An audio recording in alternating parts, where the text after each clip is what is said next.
छत्तीसगढ़ के गरियाबंद में परे वापाली और इमरी गांव के लोगों ने बुनियादी सहूलतें न होने की वजह से इंतखाबात में हिस्सा नहीं लिया। गांव के लोगों ने इंतखाबात का बाइकआउट कर दिया। साथ ही अगले 6 महीने में मांगे पूरी न होने पर लोकसभा इंतखाबात के बाइकआउट की भी धमकी दे डाली है। इनका कहना है कि लीडर यहां आते हैं और वादे करके चले जाते हैं, मगर वो वादे वफा नहीं होते।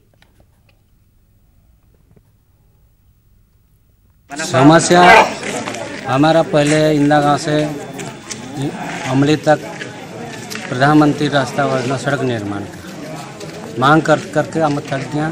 सिविल में मांग करके कलेक्टर तक कोई सुनाई नहीं हो रहा। और बिजली भी होना चाहिए, लाइट, खाना बनाना की भी सहूलत होना चाहिए जरूर। तो इसलिए आप वोट देते हो? हाँ। तो उम्मीद है सरकार कल के दिन में पूरा करेगी आपका?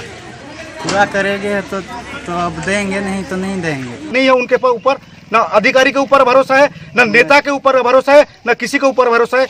ये हम मैंने निर्णय ले चुके हैं कि हम बहिष्कार रखेंगे, वोट बहिष्कार रहेगा। बिल्कुल वोट नहीं डालेंगे, बिल्कुल वोट नहीं डालेंगे। और अभी से ऐलान करते हैं, अगर कार्य नहीं होता 6 महीने के अंदर भी तो लोकसभा भी बहिष्कार रहेगा।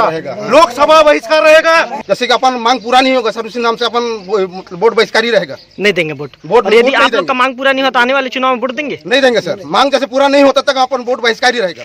दिल्ली के एक स्कूल की एक शर्मनाक तस्वीर सामने आई। स्कूल का एक टीचर बच्चों को पढ़ाने के बजाय बच्चों से अपने सिर का मसाज करवा रहा था। इस वीडियो के सामने आते ही दिल्ली के वज़ीर तालीम मनीष सिसोदिया ने उस टीचर को मुअत्तल कर दिया और इस मामले में तफ्तीश का हुक्म दे दिया।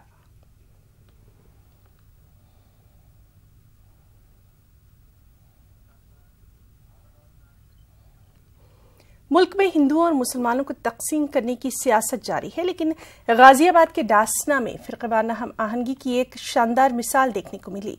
मुसलमानों ने एक सिख खातून की मौत के बाद उनकी आखिरी रसूमात अदा करके ये मिसाल कायम की। आप देख सकते हैं किस तरह मुसलमान अपने कांधों पर सिख खातून की मैयत को आखिरी रसूमात के लिए शमशान लेकर जा रहे हैं। ये वाक़या मसूरी थाने के डासना का है।